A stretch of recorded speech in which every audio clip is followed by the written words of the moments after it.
Bienvenidas y bienvenidos al lugar en donde exploramos nuevas perspectivas. Y es que a veces nos enredamos en pensamientos repetitivos que nos mantienen atrapados. Pero si salimos de ellos nos daremos cuenta de que hay un mundo esperando a que aparezcamos, existamos, brillemos y evolucionemos. Yo soy Sofía Medrano y esto es Queridamente.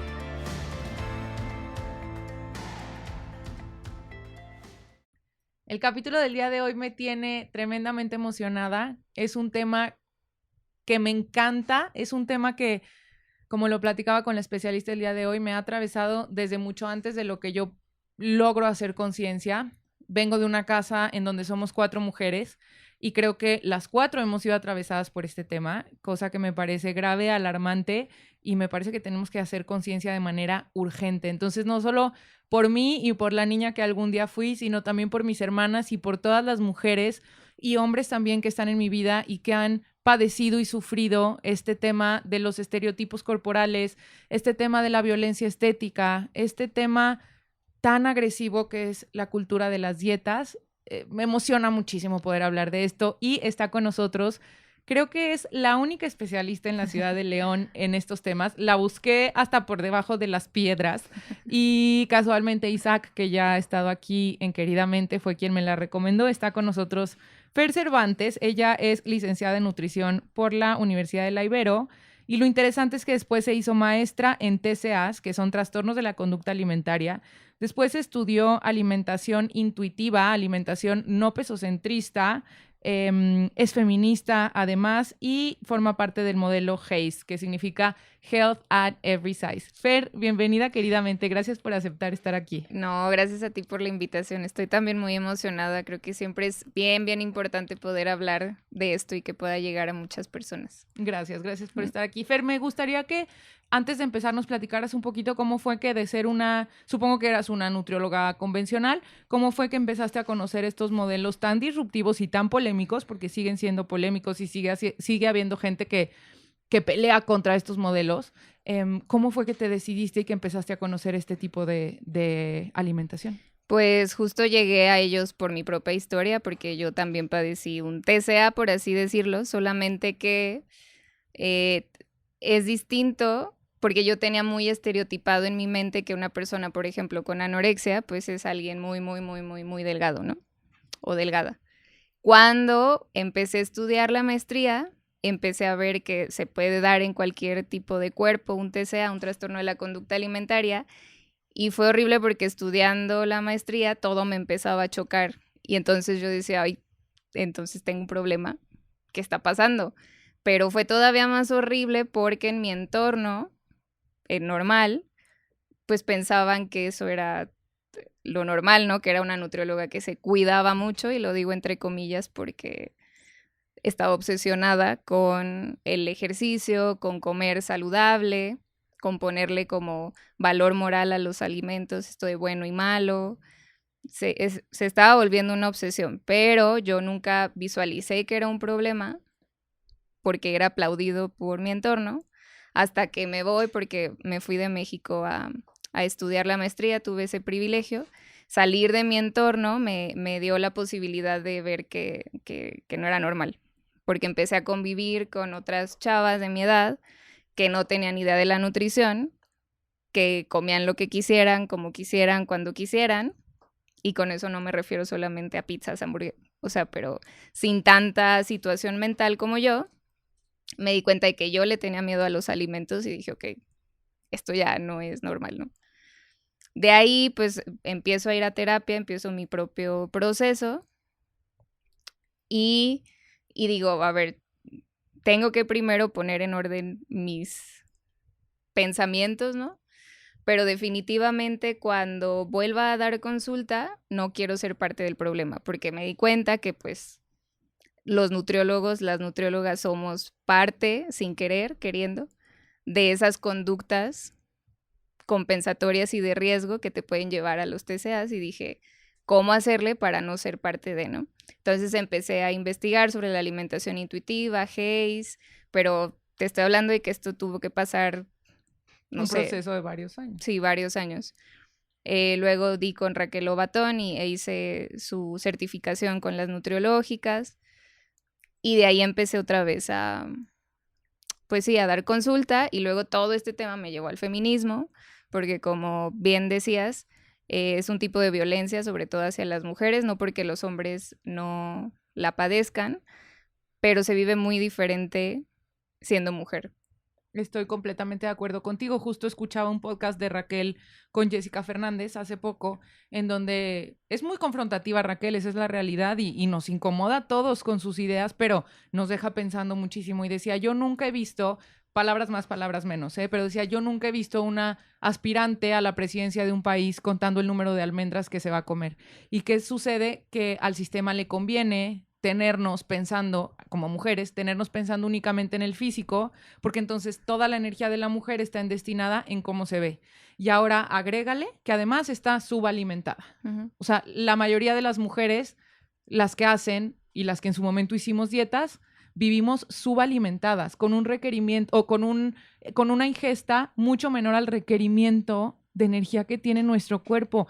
¿Qué podemos ser capaces de hacer estando subalimentadas? Entonces, tienes toda la razón, está súper vinculado el tema de la cultura de las dietas con el tema del feminismo. Sí, claro, es un tipo de violencia y de opresión hacia nosotras. Nos mantienen atontadas, por no decirlo de otra manera, porque no sé si puedo decir groserías Sí, aquí. puedes decir todo lo que tú Bueno. quieras. Nos mantienen apendejadas, y claro que justo daba una plática en una empresa y por el 8M eran puras mujeres, y yo les hacía la pregunta de que, a ver, si tienen pareja hombre, ¿cuánto se tarda él y cuánto se tardan ustedes en arreglarse, ¿no? Y al final todas terminamos coincidiendo en que al final nosotras invertimos muchísimo más tiempo en esta parte de la belleza, y otra vez lo digo entre comillas, porque al final la belleza es un constructo hecho especialmente por los hombres. Y de ahí ya se vienen todas las industrias pegadas que están a todo esto, como las farmacéuticas. Muchísimo dinero está de por medio en juego, también por eso tiene tanto poder, porque al final al sistema le conviene que tú no estés a gusto con tu cuerpo, porque si estuvieras a gusto con él, dejarías de consumir todo eso que consumes hoy. Las dietas es uno, pero si nos vamos a hablar de violencia estética y pensamos en cada parte de nuestro cuerpo como mujeres, pues hay un producto para cada parte de nuestro cuerpo allá afuera. Sí, hay hombres que seguro lo pueden usar, pero toda la mercadotecnia, el lenguaje, o sea, está hecho para nosotras. Incluso ya ni podemos envejecer, ¿no? Ahora que existe esta parte de la medicina anti-envejecimiento, digo, ¿what?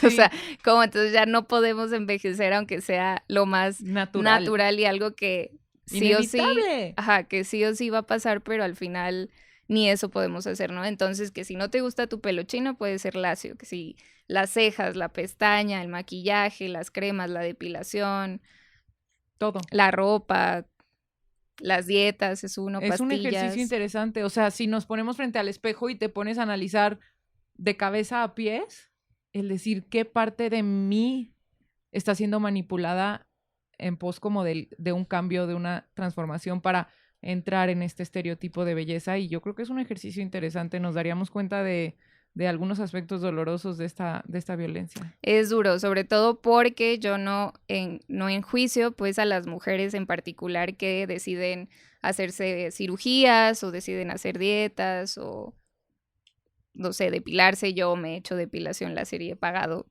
mucho dinero para que me la hagan.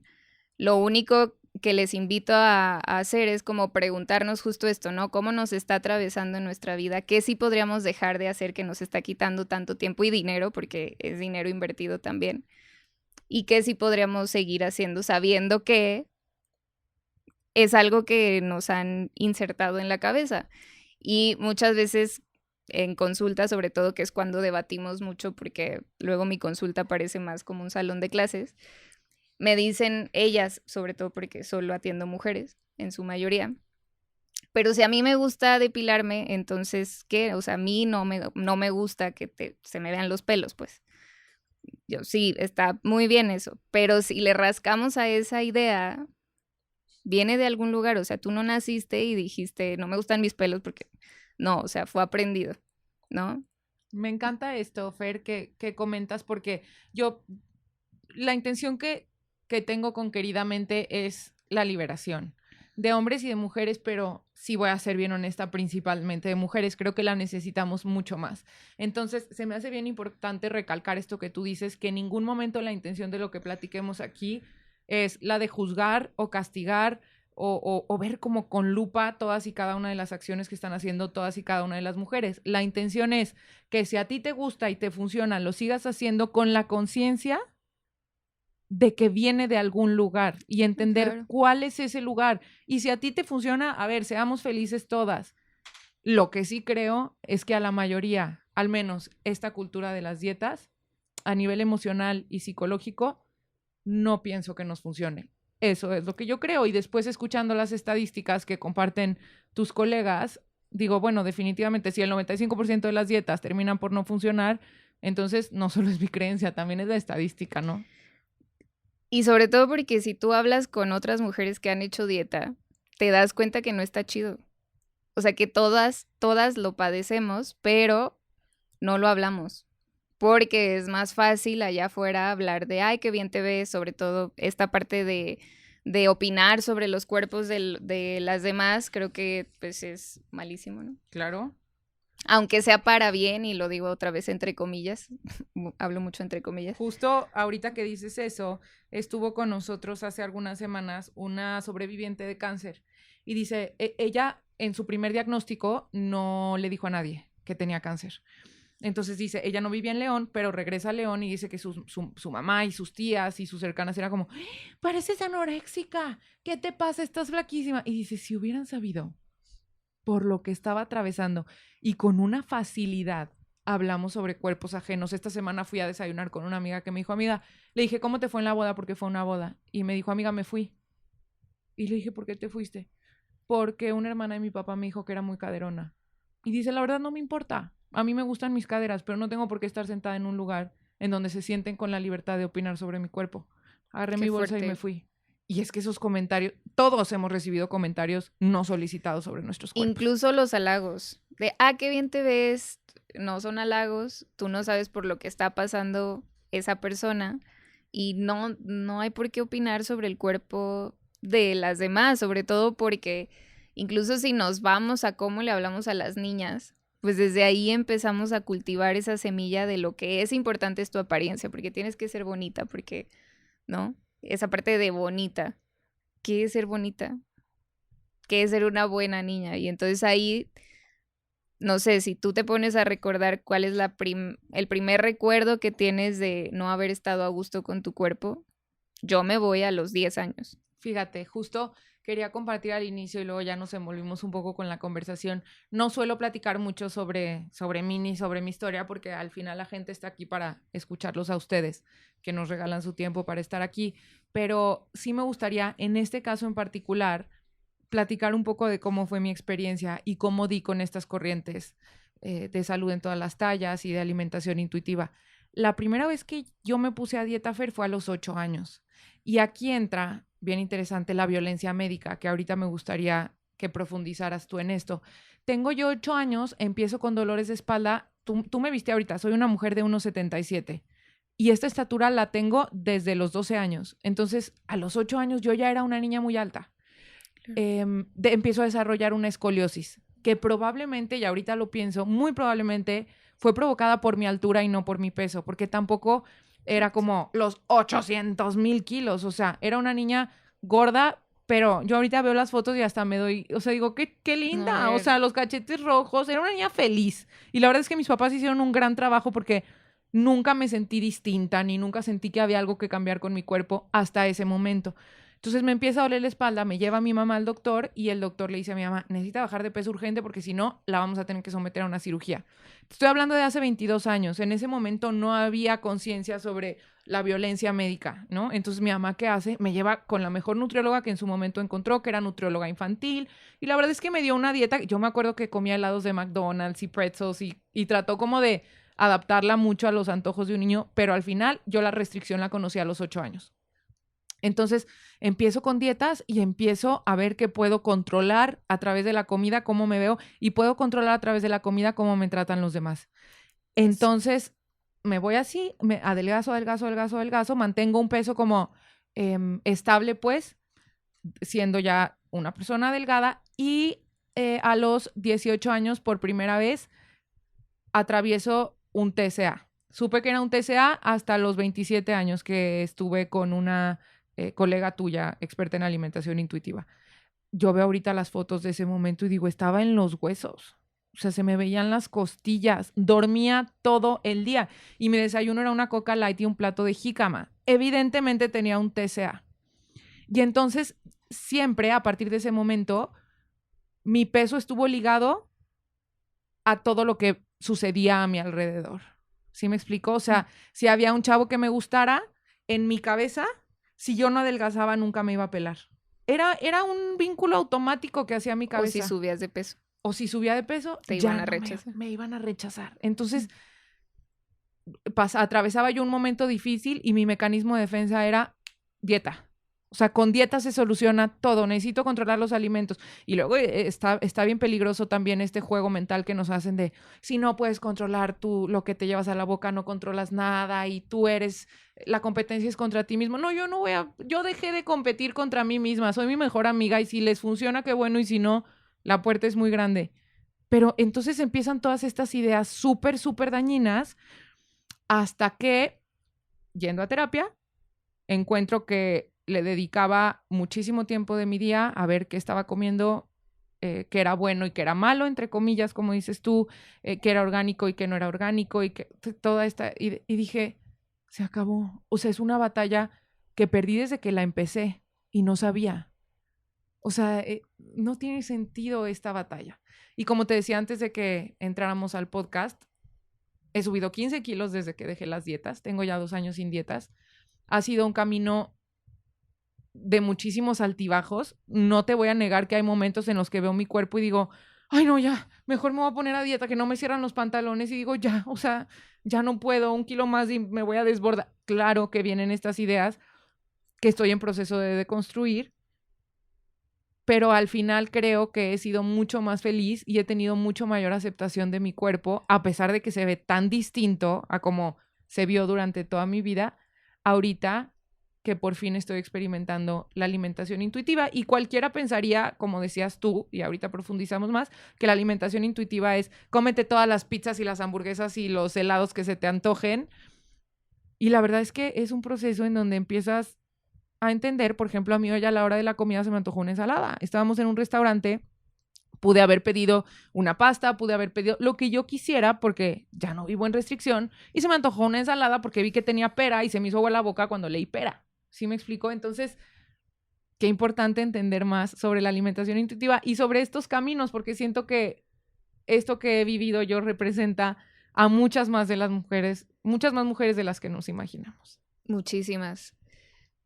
Sobre todo esto que comentabas, ahorita hablo en esta parte de la alimentación intuitiva porque acabas de explicar lo que es el permiso incondicional de comer.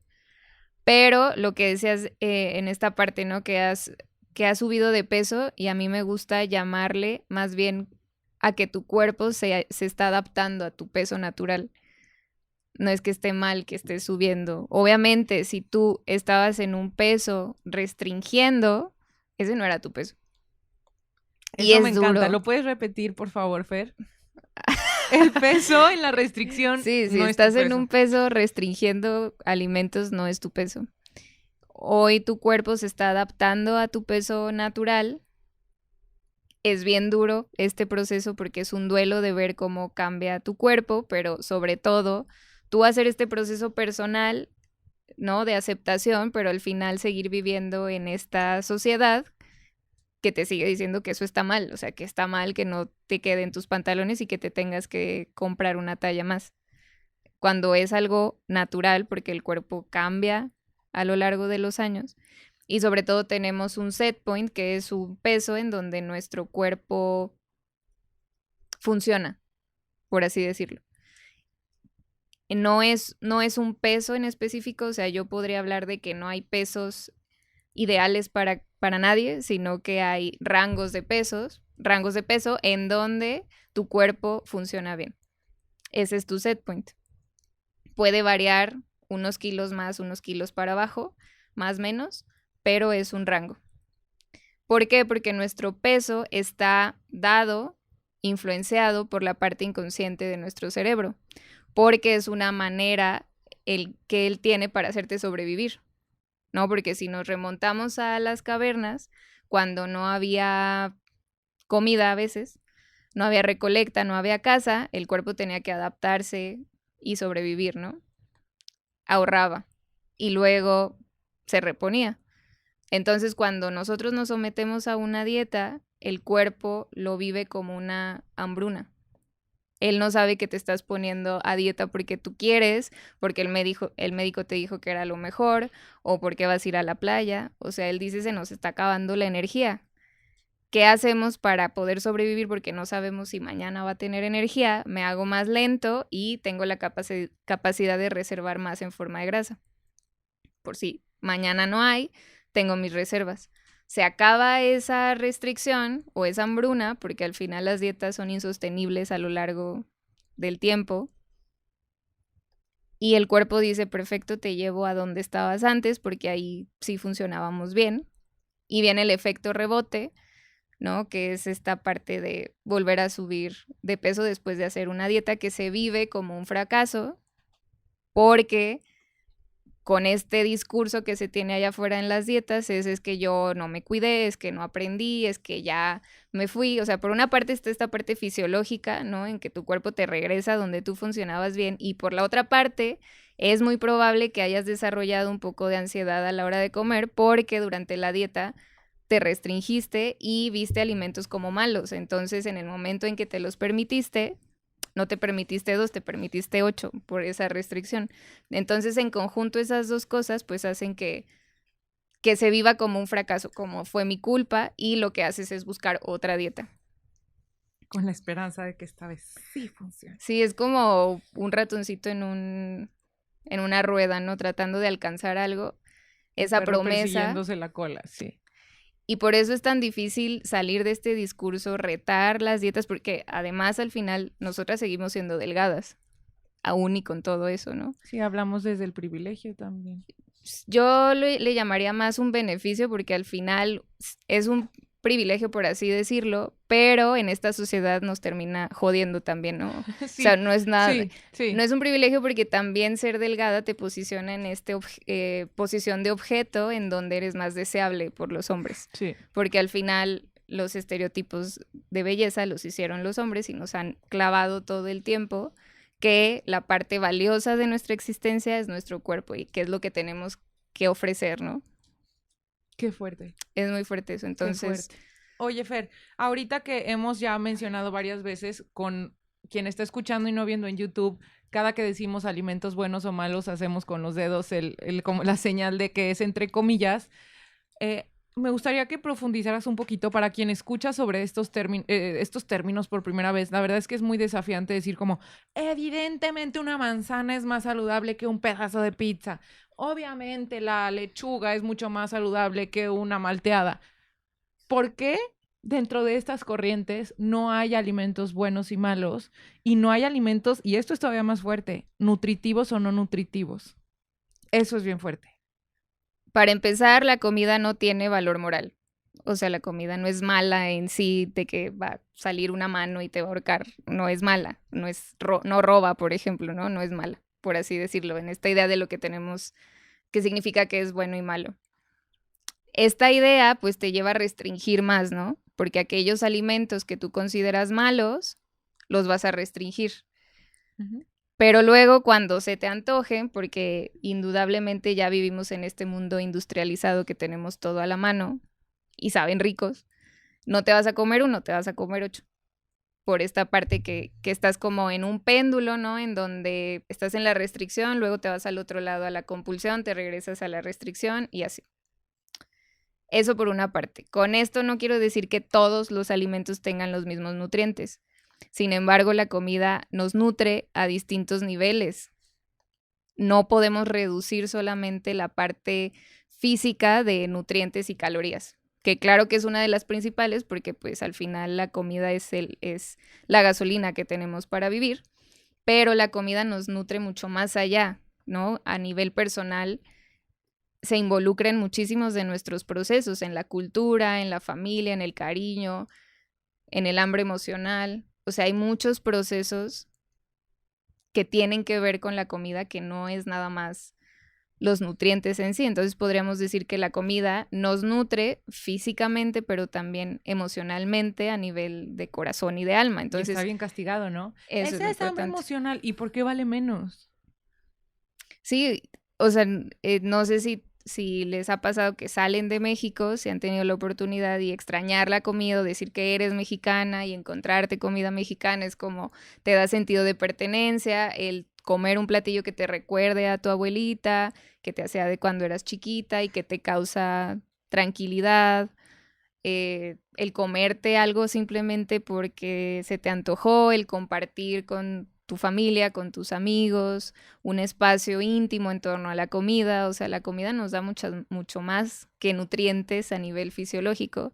Por eso es que se quita esta división de buenos y malos, porque al hacer esta división nos estamos fijando solamente en la parte física. Y aquí viene la parte del permiso incondicional de comer, que es que cuando de verdad quitas estas barreras de bueno y malo, te das cuenta de que no solamente se te antojan las pizzas, como tú lo describiste bien antes. O sea, habrá veces que se te antoja una pizza, otras ensalada, otras helado, otras fruta, pero cuando de verdad puedes conectar con esa parte sin tener estos... Sí, y tendemos a ignorar también las señales de nuestro cuerpo. O sea, la cultura de las dietas nos ha enseñado a ignorar el hambre. Por ejemplo, no es hambre, es sed. Y es como escuchaba que decían, no son ganas de hacer pipí, son ganas de dormir. No, espérate, pues sí son ganas de hacer pipí. O sea, ¿cómo que no es hambre, es sed? ¿Sí me explico? Entonces, para empezar ahí. Y luego la saciedad, ¿no? Nos vamos al otro extremo.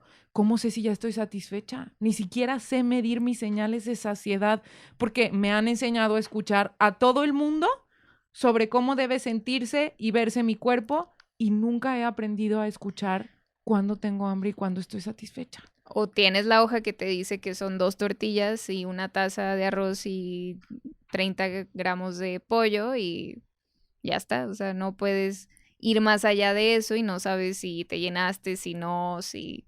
Y ahorita que hablabas, Fer, del tema del hambre emocional, yo me pongo a pensar, por ejemplo, en bebés que de pronto, que están tomando leche materna, pues, y que de pronto agarran la bubi porque están tristes, ¿no? Y a veces ni siquiera tienen hambre. Y viene, o sea, este tema del hambre emocional está desde que somos bebés. Exacto. De Es ahí parte de viene. nuestra naturaleza y nos han enseñado a silenciar. Estoy ansiosa, voy a... No, esto ansiedad. Aprende a gestionar. Por supuesto que voy a aprender a gestionar mi ansiedad, pero también se vale. Es una manera y es una herramienta que tenemos los humanos para autogestionarnos la comida. Sí o sí, porque viene de esta parte de cuando mamábamos a nuestra mamá. Entonces, eso es lo importante, saber que es un recurso, saber que te puede ayudar y que puedes recurrir a él si quieres, que no es el único que tienes, pero que es uno de ellos y es uno importante justamente. Eso se me hace súper importante. Fer, creo que en este tema, los mayores detractores, porque yo me lo llevo a todas las mesas en las que me siento y necesito ser más selectiva en eso, porque no todo el mundo está lista para Sí. escuchar esto. Pero los mayores detractores, evidentemente, han sido los hombres. Es como, no, están Qué sorpresa. peleadísimos. Sí, qué sorpresa, exactamente. Y algo que me parece bien importante, porque siempre es el argumento estrella, ¿no? El argumento brillante. La salud. Sí. La salud. Hablemos de qué tan vinculada o no está la salud al tipo de cuerpo, qué tan vinculado no está la salud al peso de la persona. Primero me gustaría preguntarte y preguntarles a los que nos ven y nos escuchan, ¿para ti qué es la salud? ¿Para ti qué es la salud? Para mí la salud, y te lo dice alguien que de repente batalla con la energía durante el día, con los estados de ánimo, para mí la salud tiene que ver con realizar las actividades de mi día, sintiéndome bien, con energía y sobre todo sentirme con la capacidad de disfrutar. ¿Y crees que depende de ti? Uy, bien poquito. Qué buena pregunta, pero diría que un pequeño, contrario a lo que he escuchado siempre, que la salud depende de ti, Sí, hay cosas que sí, te diría que hay decisiones que puedo tomar sobre quién está en mi vida, quién no, quién me hace bien, quién no, pero ay, diría que en un 20% depende de mí. Sí, como un 30 más o menos. De hecho, eso es lo que no se toma en cuenta allá afuera, sobre todo en los servicios de salud. Y ahorita va a quedar más claro por qué, porque también es un tema de justicia social, porque una parte muy pequeña de nuestra salud depende de nosotros, de las cosas que sí podemos decidir, pero más del 50 no lo podemos decidir. ¿Qué incluye esto? El ambiente físico, por ejemplo, dónde vives, cómo es tu casa, el transporte, nivel de criminalidad, si tienes acceso para poder caminar, tu día laboral, las circunstancias sociales, ¿no? Si eres mujer, si eres hombre, cuánto ganas, ingreso familiar, tus redes de apoyo, eh, no sé si vives discriminación, cómo son tus condiciones laborales, la genética, la biología y el cuidado médico, el acceso que tengamos a la salud, a la prevención, que aquí en México pues es nula. Sí. No tienes que tener al final un seguro privado al cual no todos pueden acceder. Entonces, vas viendo incluso el acceso a comida saludable, ¿no? O sea, que tengas dinero para comprar alimentos variados, que te ajuste, que ya que te ajustó puedas dividirlo entre los miembros de tu familia y te toque, que esté cerca un súper, un mercado, que puedas ir una vez a la semana al menos. Te vas dando cuenta que la salud no es nada más de echarle ganas y querer comer más vegetales, sino que dependen de un chorro de cosas que no están en nuestro poder, incluso hasta la contaminación. Y la parte social que también es una parte fuertísima. Entonces, pues sí, justamente no depende de nosotros en su mayoría. Y además de esa parte que podemos nosotros elegir o no, no solamente está la comida y el ejercicio. Está la salud mental, el estrés, el sueño, el descanso y muchas otras cosas, ¿no? Que no es nada más la comida. Entonces, claro que es mucho más fácil para el sistema decir, chécate, mídete, muévete, es tu responsabilidad y es tu culpa, de ti depende, ¿no? Cuando al final, pues no, o sea, es algo de justicia social, al final es muchísimo más fácil decir eso que meterse sí, a desorganizar y volver a organizar todo ese sistema en el que vivimos que es totalmente precario. Fíjate que muchas de las personas que más quiero en el mundo son gordas. Y también por eso siento que mueve tantas fibras en mí este tema de la violencia o de la gordofobia.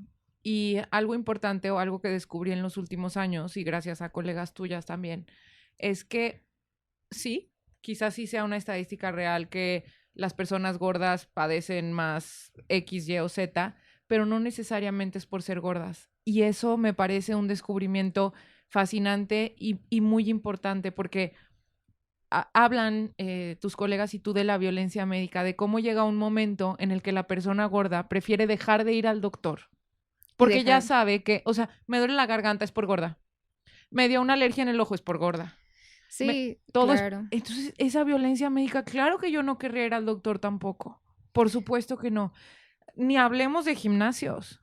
También se alejan del ejercicio, O de sea, tú te moverse. metes a TikTok y la cantidad de bullying que hay hacia las personas gordas que están dando su máximo esfuerzo en un gimnasio es impresionante. O sea, los graban infraganti en la caminadora, en la escaladora. Yo tampoco iría al gimnasio. Entonces, realmente, la tasa de mortalidad en personas gordas es tan alta por ser gordas o porque nosotros no les hemos permitido integrarse de manera natural a estos hábitos saludables. Por una parte eso, pero también hay que entender que el que una persona sea gorda no significa que va a padecer una enfermedad sí o sí, o que esa condición de tener un peso alto le va a llevar a tener otra condición. El peso es un factor de riesgo que está inmerso en todos nosotros, pero no es el factor como lo hacen ver allá afuera, pero sí juntamos esta parte de los determinantes de la salud que no dependen de nosotros y vemos que uno muy grande es el sistema de salud en el que estamos metidos, que es precario, pues entonces para el sistema sí va a ser el factor. Y sí va a ser el factor que tú vas a tener que, sí, que cambiar, que modificar y que mantener para tener buena salud. Y se le culpabiliza mucho a las personas. Es como decir que las personas blancas tenemos más riesgo a padecer cáncer de piel por ser blancas. Es lo mismo con el peso. Pero no hay campañas allá afuera para que usemos bloqueador, ni me están jodiendo con que use bloqueador, ni me dicen que cambie mi tono de piel. Y no significa que me vaya a dar. Fer, acotando un poquito la información, porque sí me interesa que quede súper claro y que no sea un tema como de que estamos promoviendo que todos seamos gordos, ¿ya sabes? O sea, no, es mucho más profundo que eso, o sea, es mucho más profundo que el tipo de cuerpo que tenga cada uno.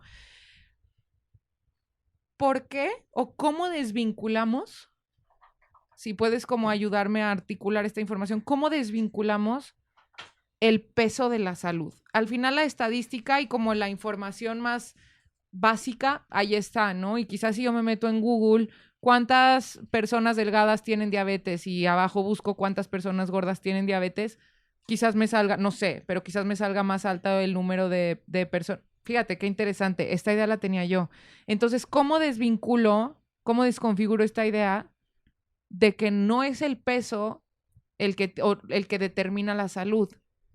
Uno, entender que la diversidad corporal existe, o sea, no todos vamos a tener los ojos negros ni los ojos azules. Primero, eso, existe la diversidad corporal, así como hay distintas alturas y a todos les parece perfecto, también existen tamaños de cuerpo. Segunda, pues esta parte de que el peso es solamente un factor de riesgo, no es el factor, que se puede buscar y alcanzar el bienestar, de lo que sí depende de nosotros atender, con prácticas que van más allá de bajar de peso. O sea, puedes modificar tus hábitos sin la intención, o sea, sin poner el foco en bajar de peso, y tu bienestar va a mejorar dentro de lo que sí puedes, ¿no? Tú elegir. De hecho, hay un estudio que me gusta mucho que pone en una gráfica cómo cambia o cómo baja el índice de mortalidad de las personas sin importar su IMC, y el IMC es otra cosa que me gustaría ahorita hablamos del hablar IMC. de eso. Ya lo apunté aquí. Entonces vas viendo cómo entre más hábitos, cambios de hábitos hay, la tasa de mortalidad baja sin importar el IMC. O sea, incluso en el obesidad. ¿Qué es el IMC, Fer? El IMC es el índice de masa corporal que se usa normalmente para medir la salud. Es este índice que da los rangos de normopeso, sobrepeso y obesidad. Fue hecho hace 200 años. Ok, o sea, estamos basando nuestro peso en un... No, pero eso no es lo más horrible, ahí te va. Ok. Hace 200 años por un hombre, Okay. Qué raro, porque la ciencia también y todo lo que conocemos viene de un cuerpo masculino, pero bueno.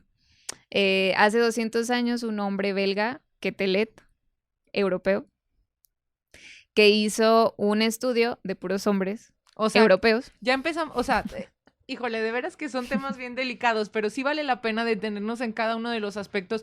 No, digo, Dios bendiga a Quetelet, en paz descanse, pero no sé quién era. No, de hecho, le hizo seguramente matemático. Mucho bien en algunos aspectos. Lo hizo para su estudio. Lo hizo para su estudio, pero Nada vayamos, europeo. Hombre. O sea, para empezar, la genética, los alimentos, el entorno, el clima, todo en Europa es distinto, por ejemplo, a México. Y hace 200 años. Y hace 200 años ni te digo. Y seguimos pensando que estamos saludables o no con este instrumento de medición que es el índice de masa corporal. Híjole. No, y ahí te va. O sea, los rangos que conocemos hoy, actualmente como normalidad, sobrepeso y obesidad y bajo peso, no eran los mismos que en ese tiempo. De hecho, ni existían. Los fueron poniendo con el tiempo. Entonces fue hecho a base de puros hombres europeos hace 200 años, con el tiempo le fueron poniendo estas unidades de medida. Hubo un momento en el que dijeron, pues chingue su madre, es bien fácil decir que de 20 a 25 es normal, de 25 a 30, o sea, de 5 en 5, porque es fácil. Obviamente todos lo empezaron a usar porque es fácil, rápido y barato de utilizar. Pero en ningún momento cuando este hombre lo hizo, dijo, es para medir individualmente la salud de la persona. En ningún momento, ¿no? Entonces llega un momento en donde ese rango lo bajan por sus huevos. Sí. La OMS estaba metida en esto, de hecho. Ok. Junto con, no sé, una organización también en donde estaban involucradas las farmacéuticas, lo bajan de 20 a 25 lo normal, pasa de 18 a 24, algo así, ni me lo sé. Entonces, de un momento a otro, pues muchas personas amanecieron con sobrepeso y obesidad. Eso por una parte. Además de que quien empezó a usar el IMC primero no fueron los hospitales, fueron las aseguradoras. Y porque no sé si saben, pero a las personas gordas o no les dan el seguro o les cobran más. Y eso es una violencia terrible. Entonces empezaron las aseguradoras, luego lo adoptaron los hospitales, o sea, la parte de salud, porque es fácil y barato de utilizar.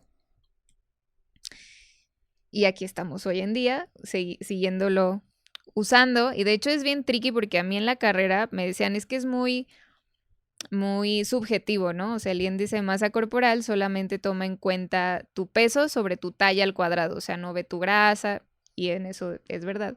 Pero al final todo está basado en eso, o sea, aunque a mí me hayan dicho no lo saques porque es subjetivo, todo está basado en eso. O sea, incluso si tú te subes a la InBody, que es esta báscula máquina del diablo. O sea, a quienes horrible. nos hemos subido a una InBody, de verdad resulta ser un aparato bien traumático. Te lo juro que yo lo veo y siento como mis palpitaciones empiezan, y lo mismo siento con la báscula, pero eso ya es otro tema. O sea, ver una báscula me pone nerviosa. En mi casa evidentemente no hay, pero, o sea, báscula de nada. La última vez que fue una báscula fue porque tuve que pesar a mi perra. O sea, no... Pero eso del InBody, porque ya no solo es el IMC, ya también es la edad metabólica, no sé cuántas cosas. Sí, para quien no sepa, pues esta máquina te saca de que cuánta grasa tienes en tu brazo derecho, en tu brazo izquierdo, músculo, en tu pierna izquierda, en agua. Volvemos a lo mismo. ¿Quién creó la InBody y a base de qué se establecieron esos rangos? ¿Quién sabe? Pero seguramente no tiene mucho sustento, sí. No, o sea, no creo que como que englobe a toda la humanidad para que todos los que se suban a una InBody digan 100% que sí, así es su composición corporal, ¿no? Entonces, por eso yo en mi consulta pues ya no utilizo los términos sobrepeso, obesidad, ni en mi consulta ni en mi vida cotidiana. Sobre todo porque, como tú dices, yo lo veo como nutrióloga, ¿no? Que estoy de este lado, que al final luego me ha tocado escuchar que vienen como con miedo, ¿no? De decir, es que otra vez, bueno, le estoy dando la oportunidad a otra nutrióloga, a ver, pero es que de verdad ha sido bien feo. Y eso porque ya hay más oportunidad de hablarlo, ¿no? Porque si me remonto a mis días de cuando era peso centrista, pues no era violenta por debajo del agua, sí, pero me refiero a que no era mamona, no intencionalmente, pues. Ni sí. Pero no daba esta oportunidad de decir, a ver, ¿cómo te sientes si te subo a la báscula? No, pues ahora te peso y ya, ¿no? Te subes. Entonces lo veo como de este lado, entonces es súper violento que te tenga que encasillar en estos niveles, por eso ya no lo uso. De hecho, uso la báscula solamente en casos como súper específicos que yo piense que se necesitan. De ahí en más voy dejando que el cuerpo se vaya adaptando, que al final es bien bonito cuando se puede también trabajar en conjunto con terapia, pues porque es un duelo, ¿no? Esto de ir dejando que el cuerpo cambie, sobre todo si eres mujer y te han dicho toda la vida que es lo menos que te puede pasar, o sea, es lo único que tienes que controlar, ¿no? Que tu cuerpo no cambia. No importa si hayas tenido un hijo, 3, si te haya dado una enfermedad, si te mudaste de país. Sí, mantente en tu peso, pase lo que pase y cueste lo que cueste. Fer, recapitulando entonces un poco para pasar ahorita a otra idea que tengo aquí, importante ir entendiendo las cosas que ha dicho Fer y corrígeme si me equivoco en alguna. Uno, el vincular la salud con el peso es una idea bastante violenta porque no tiene únicamente que ver con el peso de la persona. En efecto, puede ser un factor de riesgo, pero no el factor de riesgo. 2, la violencia médica tiene muchísimo que ver con el que una persona gorda, ¿es la palabra correcta? ¿Gorda? Sí, O también de cuerpo grande. de cuerpo Yo al grande. final prefiero preguntarles a las personas ¿Cómo de te cuerpo gusta que se grande, vea? Ujú. ajá, cómo Les quieren que gusta. me refiera a su cuerpo, pero definitivamente dejar de ponerle el estigma a la palabra gorda y gordo es un avance. Importante. Sí. Ujú. Entonces, ¿cómo la violencia médica que han recibido tiene que ver también con el índice quizás de mortalidad o de enfermedad? Ahorita hablabas de que las aseguradoras te cobran más si tienes un cuerpo grande. Y como los médicos también todo el tiempo te están diciendo que antes de darte cualquier tratamiento y cualquier medicamento, necesitas bajar de peso, ¿no? Claro. Y aquí entra el tema, que también lo escuchaba en un podcast, de cómo para la manga gástrica no te piden nada. Claro, ahí sí eres ya apto. No, de Exactamente. seguro tienen sus Protocolos también, protocolos, sí. pero sí, no dice nada de la anestesia te va a hacer daño, ¿no? Sí. Sí, lo único que este movimiento, el mensaje que busca dar este movimiento es que las personas merecen tener un trato digno, sobre todo si eres un profesional de la salud que lo estás atendiendo, ¿no? Que merece tener un trato digno para ver de verdad qué necesita y qué tiene de verdad, ¿no? No luego enfocarte en esta parte del peso. Porque hay mucho sesgo. O sea, si a alguien le duele la rodilla y se dice que es por su peso, en lugar de decir, a ver, si vas con un fisioterapeuta, haces ejercicio, cómo caminas, en tu trabajo pasas todo el día parado, ¿no? O sea, como ahondar mucho más, Se ¿no? considera como el motivo ya es tu peso, en lugar de ahondar en otros posibles motivos. Ajá, la salud es mucho más complejo que solamente decir esa ausencia de enfermedad, eso por un lado. No se puede saber cuál es la salud de una persona con el simple hecho de verla. Con esto no estoy diciendo que todas las personas de cuerpo grande son saludables o tienen salud, pero tampoco estoy diciendo que todas las personas flacas tienen salud. O sea, voy más a que empecemos, sobre todo como profesionales de la salud, a ver a las personas como personas, yendo muchísimo más allá del sesgo del peso y ver qué más podemos observar de sus vidas que pueden estar influyendo en esa condición por la cual han ido a nuestra consulta, ¿no? Qué padre, Fer. Me parece que este tema da para días enteros de podcast. Para ir cerrando un poco, me gustaría que para quien escucha por primera vez todos estos términos que pueden ser tan disruptivos y pueden incomodarnos tanto, pero que tiene ganas de explorar un poco más a profundidad, ¿cuáles son los primeros pasos para empezar a reconciliarme con mi cuerpo, con la comida, para empezar a entenderme y a escucharme mejor? ¿Por dónde empiezo? Qué difícil. Yo creo que es bien personal, o sea, es el camino de cada quien. Sin embargo, hay muchos recursos ya, tanto libros, redes sociales, ¿no? Bueno, sí me gustaría como invitarles primero a que vieran cómo son sus redes, qué tantas cuentas les están detonando como hacia ustedes mismas en torno a su relación con su comida y con su cuerpo. Porque luego no nos damos cuenta, pero todo el tiempo estamos viendo situaciones de que la chava super fit ya hizo esto, entonces yo lo tendría que hacer, pero yo no puedo porque trabajo y tengo hijos y ¿no? Es como realidades totalmente distintas, entonces primero poder ver cómo son sus redes.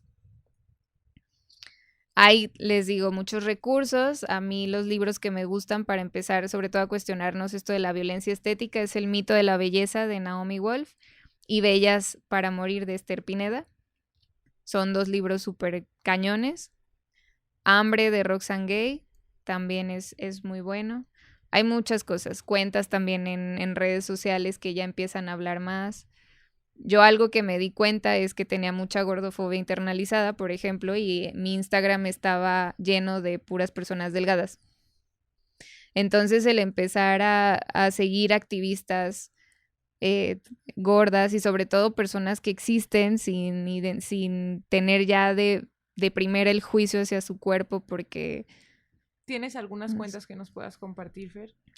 Sí, bueno, no me sé. Bueno, las dejamos en la descripción. Sí, te las paso. ¿Algo más que quieras agregar, Fer? Ha sido súper enriquecedor poder rebotar estas ideas contigo. Me hubiera gustado debatirte más, pero la realidad es que no hay tampoco por dónde. Te digo, es un tema que he explorado lo más que he podido, que me hizo muchísimo ruido al principio. O sea, dije, están locas, pero la gente gorda está enferma, pero todas estas ideas, ay, patriarcales, dañinas, súper nocivas para nosotras las mujeres, que luego a veces nosotras las mujeres las promovemos sin entender que es el mismo sistema. Es el mismo sistema, exactamente.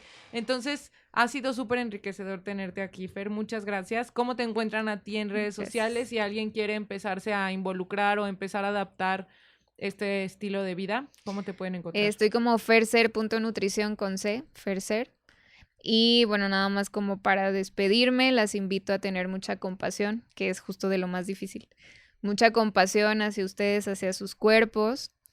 Tratar de llegar a un punto medio, o sea, no necesitamos amar a nuestro cuerpo por completo para empezar a cuidarlo, ni lo tenemos que llegar a amar, con que lo respetemos y lo empecemos a cuidar desde ese respeto, vale, ¿no? Y mucha compasión, entendiendo que seguimos viviendo en esta sociedad violenta e injusta y que habrá momentos en que sigamos sintiendo incómodas con nuestro cuerpo por todos los mensajes que recibimos todo el tiempo, pero que eso no demerita el trabajo que estamos haciendo por querer tener una mejor relación con nosotras.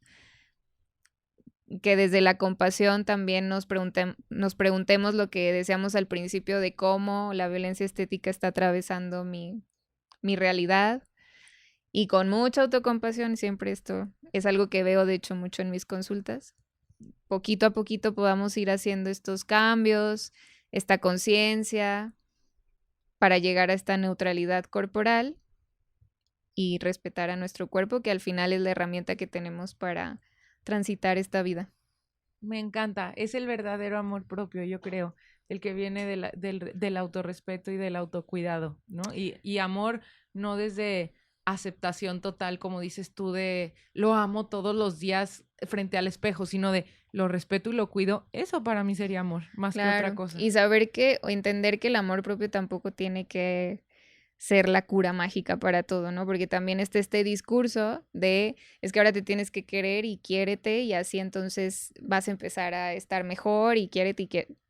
Sí. Pero si vives en un mundo hostil en donde llegar a ese punto es como un bache enorme que no puedes ir tapando tú sola con tus dedos, pues el amor propio queda otra vez responsabilizándote a ti de que tú tendrías que hacerlo cuando no es así, ¿no? Pero como dices tú, con respeto es más que suficiente, irnos aprendiendo a respetar.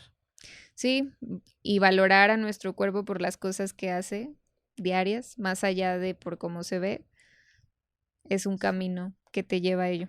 Qué lindo. Muchas gracias, Fer, por haber venido a Queridamente. No, aprendimos muchísimo. Yo sigo aprendiendo de este tema, me parece fascinante. Gracias por haber estado aquí. Y a todas y todos ustedes, los veo el próximo jueves aquí en Queridamente. Muchas gracias. Gracias.